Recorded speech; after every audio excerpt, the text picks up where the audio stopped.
Business ఏదైనా మీ ఊర్లో promotion చేయాలంటే సంప్రదించండి. అది వైసవం న్యూస్తోనే సాధ్యం.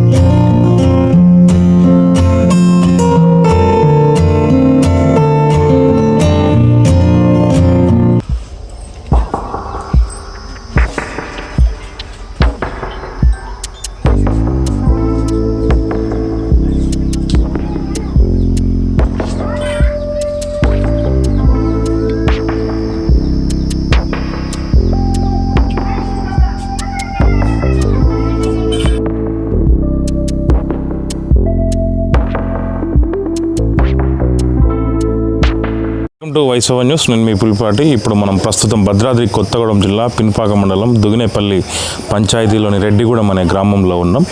ఇక్కడ ఇందిరమ్మ ఇళ్లకు సంబంధించి మనకు ఒక ఫోన్ కాల్ వస్తే వివరాలు తెలుసుకుందామని గ్రౌండ్లోకి వచ్చాను. ఈ ఫస్ట్ విడతలో ప్రకటించిన ఇందిరమ్మ ఇళ్ల జాబితాలో వీళ్ళకి సంబంధించి ఇల్లు రాలేదు. మనమైతే చూడవచ్చు, మొత్తం రేకులిల్లు. ఇదంతా గ్రీన్ మ్యాట్ కట్టుకొని లోపల అంతా యూరియా పట్టాలు మందు కట్టలకు సంబంధించిన బస్తాలు కట్టుకొని మొత్తం చుట్టూ గోడల్లాగా దీంట్లోనే వీళ్ళ కుటుంబం అంతా నివసిస్తుంది. తెలంగాణ ప్రభుత్వం రాష్ట్ర ముఖ్యమంత్రి ప్రతిష్టాత్మకంగా చేపట్టిన ఈ పథకంలో నిరుపేదలకు మొదటి విడతలో లబ్ధి చేకూరుతుందని, దీంట్లో ఎలాంటి అవకతవకలు జరగకూడదని, ఈ పథకం నిరుపేదలకు గ్రామంలో ప్రతి చివర ఉన్న నిరుపేదకు చేరాలని చెప్పేసి మన రాష్ట్ర ముఖ్యమంత్రి గౌరవ సీఎం రేవంత్ రెడ్డి గారు అయితే అభిలాష. కాకపోతే గ్రామాలలోకి వచ్చేసరికి ఉన్న వాళ్ళకే, భూములు ఉన్న వాళ్ళకి, ఇండ్లు ఉన్న వాళ్ళకి శాంక్షన్ చేస్తున్నారని అయితే ఆరోపణలు అయితే వినిపిస్తున్నాయి. దీంట్లో భాగంగా ఈ దుగినేపల్లి రెడ్డిగూడెం పంచాయతీలో మనం చూడొచ్చు. వీళ్ళ పరిస్థితి అయితే, ఈ ఇందిరమ్మ తెలంగాణ ప్రభుత్వం కాంగ్రెస్ గవర్నమెంట్లో ఇల్లు నెరవేరుతుందని ఆశతో ఉన్న వాళ్ళకైతే అడియాశలు అయితే ఏర్పడ్డాయని చెప్పొచ్చు. వీళ్ళు ఈ ప్రభుత్వంలో ఈసారి ఇల్లు వస్తే మా బాధలు తీరుతాయి, చిన్న పిల్లల్ని వేసుకొని ఈ ఇంట్లో అయితే నివాసం ఉంటుండ్రు. అతను కూలి పని చేసుకుంటాడు, ఈయనకి ఎలాంటి భూమి లేదు, బరిగొడ్లు అది గొర్రెల కాపరిగా ఇతను ఉన్నాడు. ఈయన మనం ఇక్కడ చూడొచ్చు, వీళ్ళకి ఎలాంటి వ్యవసాయం కూడా లేదు.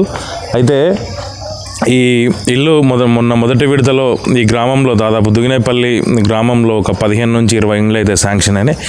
ఇలాంటి నిరుపేదలకు కాకుండా ఉన్న వాళ్ళకే ఇల్లు ఇవ్వడం వల్ల ప్రభుత్వం మీద ఆగ్రహము, నిరసనలు అయితే మొత్తం రాష్ట్ర వ్యాప్తంగా అయితే మనం వ్యతిరేకత అయితే వస్తున్నట్టు మనం చూడవచ్చు. మనం ఇక్కడ ఆ గృహ యజమాని అయితే సాలయ్య అయితే ఉన్నాడు. ఈయనతో మాట్లాడే ప్రయత్నం చేద్దాం. నమస్తే అండి. మీ పేరు? సాలయ్య అండి.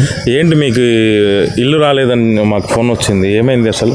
రాలేదండి, మాకు ఇల్లు రాలేదు. వస్తాయి అన్నారు, ఒకరికి వస్తుంది తప్పనిసరి వస్తుంది అనేది మధ్యలో మళ్ళీ ఇప్పుడు రాదు, మళ్ళీ ఎడతకు వస్తుంది అని చెప్పేసి. అంటే మీ పేరు వచ్చింది అసలు? వచ్చిందండి ఫస్ట్. మీరు చెప్పారు, అధికారులు చెప్పారా? అధికారులు చెప్పలే, అక్కడ చూస్తే వచ్చిందండి. మళ్ళీ తర్వాత వచ్చింది, తర్వాత అన్నారు, మళ్ళీ మధ్యలో వస్తలేదు, రాలేదు, మళ్ళీ ఎడతలు కంపల్సరీ వస్తుంది అంటాండి. మీరు కలిసారా మరి ఈ విషయం మీద అధికారులను? కలిసాం, ఎమ్మెల్యేసారి వస్తుంది, ఇప్పుడు ఇవే వచ్చినాయి అది అని మాట్లాడతానండి. మరి ఎమ్మెల్యే గారి దృష్టికి తీసుకెళ్లారా? తీసుకెళ్ళలే.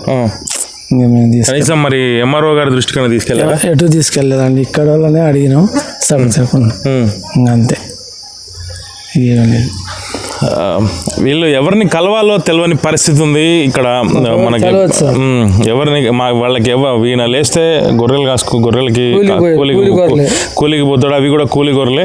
ఆ రోజు కూలితో జీవనం బతుకుదెరువు సాగిస్తూ ఉన్నాడు. చిన్న పిల్లల్ని వేసుకొని ఇంట్లో చిన్న పిల్లల్ని పెట్టుకొని ఇంట్లోనే ఉంటుండు. ఇది మనం చూసిన ఇల్లు అయితే. గౌరవ స్థానిక ఎమ్మెల్యే గారు ఈ విషయాన్ని కొంచెం సీరియస్గా తీసుకొని ఇలాంటి నిరుపేదలకి మొదటి విడతలో ఇల్లు శాంక్షన్ చేయాలి. అట్లనే ఎవరికి భూములు ఈ పథకం మిస్యూజ్ అవ్వకుండా పొంగులేటి శ్రీనివాసరెడ్డి గారు, రాష్ట్ర గృహ నిర్మాణ రెవెన్యూ శాఖ మంత్రి గారు కూడా ఈ పథకం మిస్యూజ్ అవుతే అధికారులపైన చర్యలు తీసుకుంటానని చెప్పిండు. మరొకసారి వారు కూడా పునరాలోచించి ఇలాంటి పేదలకు మొదటి విడతలో ఇల్లు శాంక్షన్ చేయాలని చెప్పేసి కలెక్టర్ గారు కూడా భద్రాద్రి జిల్లా కలెక్టర్ జితేష్ వి పాటిల్ గారు కూడా ప్రత్యేక చొరవ తీసుకొని ఇలాంటి నిరుపేదలకి మొదటి విడతలో ఇల్లు శాంక్షన్ అయ్యే విధంగా చూడాలని చెప్పేసి అయితే మన ఛానల్ ద్వారా కోరుతున్నాను. మనతో మాట్లాడటానికి సాలయ్య వాళ్ళ అమ్మాయి కూడా ఇక్కడ ఉన్నారు. తను ఒంటరి మహిళ, వాళ్ళ ఫ్యామిలీ ప్రాబ్లమ్స్ వల్ల గత 10 సంవత్సరాలు పెళ్ళైన తర్వాత ఇక్కడే ఉంటుంది. వాళ్ళ నాన్నగారి ఇంట్లోనే ఒక పక్క మనం చూడొచ్చు, దీంట్లో ఇక్కడే ఉంటుంది.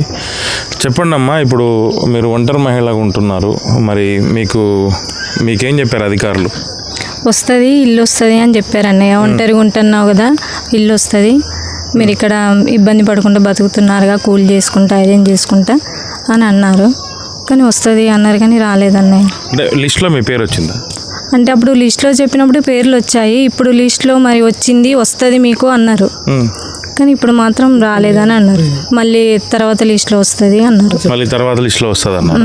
కలిసారా మరి అధికారులను ఎవరైనా? ఇంకెవరిని కలవలేదని, ఎవరు తెలియదు మాకు, మేము ఎవరిని కలవలేదు. ఇక్కడ ఉన్న వాళ్ళ పెద్దోళ్ళని కలిసినాం, వస్తుంది అన్నారు. మళ్ళీ వాళ్ళే రిటర్న్ రాలేదన్నారు. కాంగ్రెస్ పెద్దల్ని కలిసారా? కలిసాం. వాళ్ళే ఇక మొన్నటిదాకా వాళ్ళే వస్తుంది అన్నారు. అమ్మ వాళ్ళకన్నా మీకన్నా ఎవరికో ఒకరికి ఇస్తాం, మీరు ఇక్కడ ఉంటున్నారు కదా అన్నారు. కానీ ఎవరికి రాలే, అమ్మ వాళ్ళకు రాలే, నాకు రాలే, ఎవరికి రాలే. కనీసం ఎవరికో ఒకరికి వచ్చినా ఎవరో ఒకళ్ళ నీడలన్నా బతికే వాళ్ళం కదా, కనీసం ఎవరికి రాకుండా అయిపోయింది. ఇప్పుడు వాళ్ళకు లేదు, నాకు లేదు ఉండడానికి. పిల్లలు ఎంతమంది? 2 పిల్లలు, ఒక బాబు అన్న. పాప లేదు, చనిపోయింది, బాబున్నాడు. చాలా హృదయ విదారకమైన సంఘటన ఇది. మనము అంటే గ్రౌండ్ లెవెల్లోకి వస్తే కానీ విషయాలు బయటికి రావట్లేదు. ఇలాంటి పేదలు తెలంగాణ రాష్ట్రంలో చాలామంది ఉన్నారు. కాంగ్రెస్ ప్రభుత్వము ప్రజల సంక్షేమం కోసం ఏర్పడిందని చెప్పేసి చెప్తూ ఉంటారు. ఒంటరి మహిళ ఒక బాబును పెట్టుకొని ఇక్కడ తను ఒకసారి వదమ్మా ఇస్త్రీ చేసుకుంటా రండి చూపెడతాను. ఇది ఈమె ఉండేది ఇక్కడ, ఐరన్ చేసుకుంటా తను ఈ బతుకు పోరాటం సాగుతుంది. అట్లనే పని లేనప్పుడు కూలికి వెళ్తుందనేసి అయితే చెప్తుంది. ఈ గదిలో చూడొచ్చు మనం, ఇక్కడే అన్నీ ఈ వంటగది ఇదే, లోపలరా వంట ఇక్కడే, ఇక అన్నీ ఇక పడుకోవడం అంతా బెడ్ ఇక చూడొచ్చు అంతా. ఇక దీంట్లోనే మొత్తం ఈ రేకులు చుట్టూ మొత్తం పరదాలు కట్టున్నది. ఇలాంటి వాళ్ళకి పాయం వెంకటేశ్వర్లు గారు, నేను మా ఛానల్ ద్వారా నేను మీకు చెప్పేది ఒకటే, ఇలాంటి పేదోళ్ళని కొంచెం గుర్తించి మొదటి విడతలో మీరు ఇల్లులు శాంక్షన్ చేస్తే మిమ్మల్ని జీవితాంతం వాళ్ళు ఆ గూడు కల్పించినందుకు వాళ్ళు మిమ్మల్ని గుండెల్లో పెట్టుకొని చూసుకుంటారని చెప్పేసి అయితే నేను చెప్పగలను. దయచేసి జిల్లా కలెక్టర్ గారు కూడా స్పందించి ఇలాంటి వాళ్ళకి న్యాయం చేయాలని చెప్పేసి కోరుకుంటున్నాను.